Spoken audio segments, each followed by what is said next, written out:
All right, I was you kind of want to record this video a little bit about a topic that is obviously an offshoot of what I typically talk about. Masculinity, femininity, light and darkness, logos and chaos. I happened upon the videos of Bobby Hemmitt, who is a speaker, very well and very adept in the esoteric theology world, and I honestly think well worth listening to. For those that are open-minded enough and ready enough for it, because he says a lot of things that might actually worry certain groups of people, but I think he's definitely on the spiritual path that he was called to be on, and that's the most important thing. And one of the videos that I was watching was on what was it? The dark. Let's see here, the dark side, the ultimate power. Right. Sorry, switch over. And it's a long series, but midway through, he really dived into Gnostic teaching, Gnostic principles, although without actually giving into it. And actually sticking the exact names to it. And one of the principles that he was starting to talk about was that of the demiurge. Of course, this is from Shin Megami Tensei, because Shin Megami Tensei, in its own way, has taken a lot of this Christian esoteric theology, put it into their, into the video games. And if you want to get a nice little, entry into this world, those games are a fantastic entry point. But the demiurge is, saying it quickly and succinctly is supposed to be what we call God the Father. It's even potentially Christ, Jesus, Jupiter, but it's not quite clear if it's one and the same. But there's this idea that the one true God, the real God, the original God, exists outside of this world that we're in, right? And that there's a world outside of it, that we're actually between heaven and earth at the current point, and that in order for us to get out of it, we're going to have to basically beat this guy. And so this is where Bobby makes several points about why Satan is actually probably good, and good is probably evil. And that might be. I'm not saying it is or isn't, but it would. And then further from that, he also makes a good point, saying that for the most part, God the Father, right?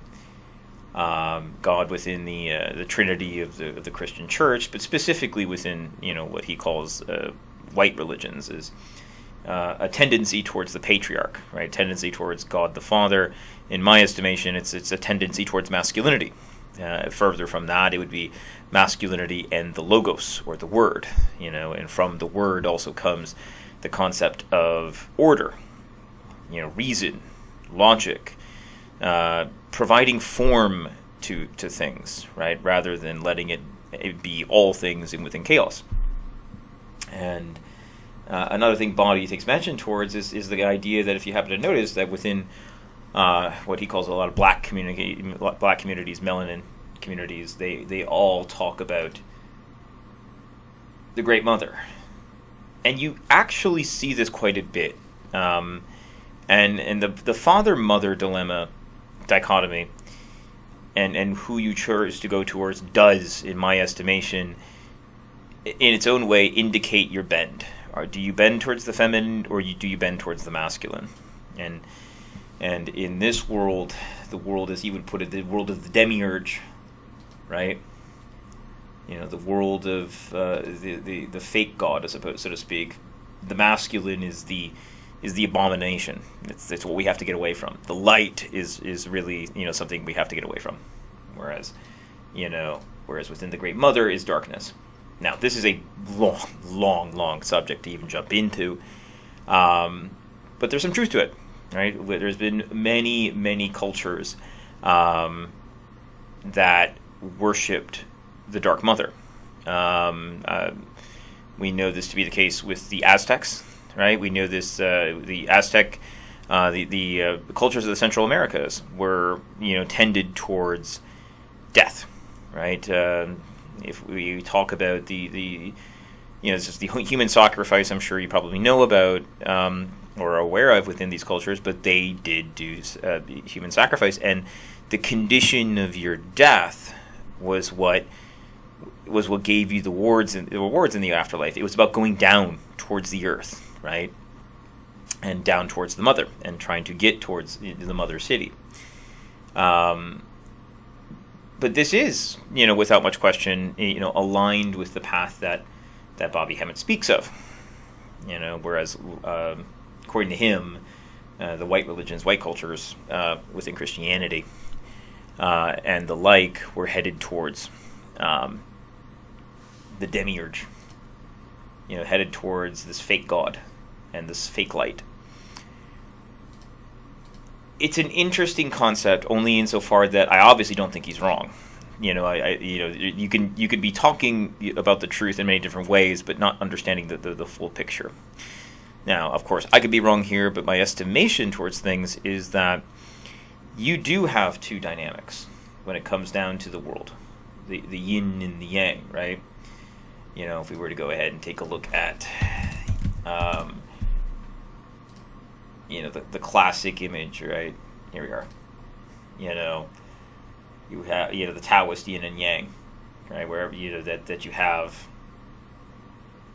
say the feminine, right, with the ability to create life, the masculine, which is majority of it life-giving, but having the ability to take it away, right? But they're mirror images of each other. At all times, you need both to continue to survive. But whenever you have, in order for there to be continued living, you have to have that relationship between the two.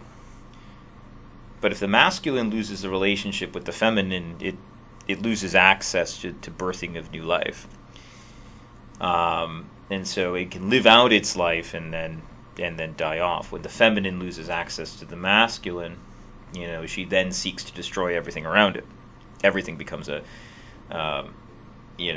principled destruction, and she will succeed because she has the ability to create life itself, right? This is part of the concept of when people say the future is female. It's actually talking about that concept that in the universe, the last vestige of existence itself will be feminine, not masculine. And whenever that point occurs, that's the big question. But when everything collapses upon itself, the feminine will give birth again to another son, another god, another something that will take form, and then will take the next place. And so you have this interplay where the mother will give birth, to the next universe, which takes the form of the masculine, and then the masculine takes form and is the head of the world, so to speak, and hence why people call this a man's world. Spiritually speaking, that's part and parcel of the concept. But he's absolutely great. I strongly recommend you listen to him. Especially with an open mind for those that aren't on his path, because I think those who are called on his path, they do so for a reason, and because you ultimately in this existence, you're going to have to get that balance between the masculine and feminine. You have to be able to walk down into the darkness and have a relationship with the Dark Mother in order for you to have the right to exist here, right? In order for you to continue to exist altogether, right?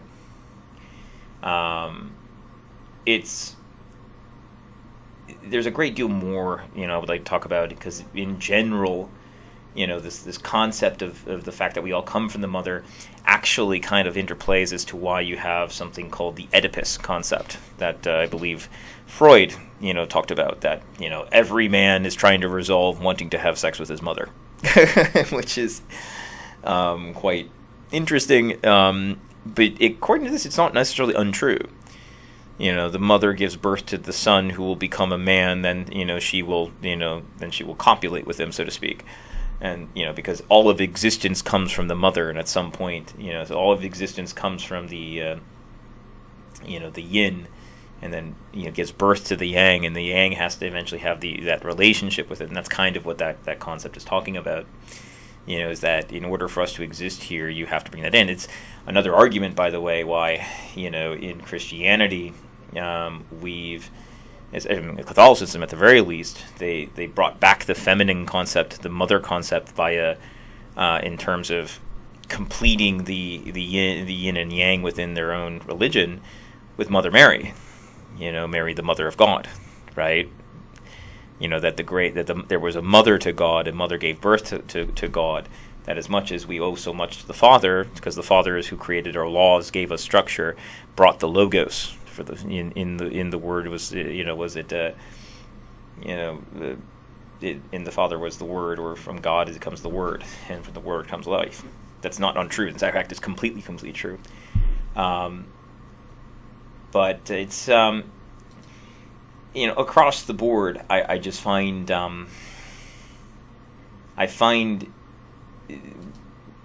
we've been seeing more and more of this Gnostic teaching kind of coming about again, and partially probably because there's a substantial amount of truth in it.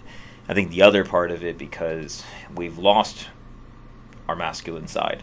It's become very weak, and so we've been drawn more and more to the darkness, because in the end there's a truth here. There's a dark truth here. And the chaos that we came from is calling us back to a certain extent.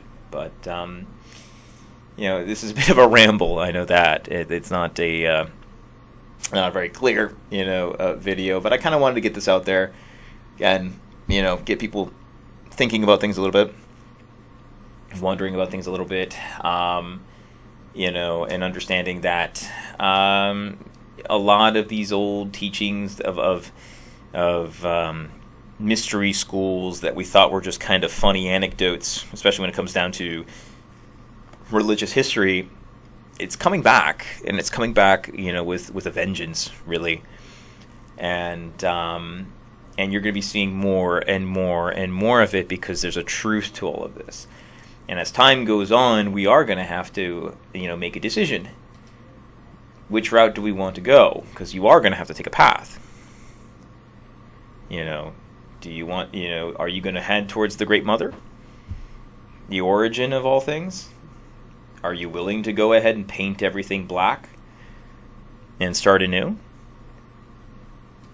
Or is there still something here with the Father?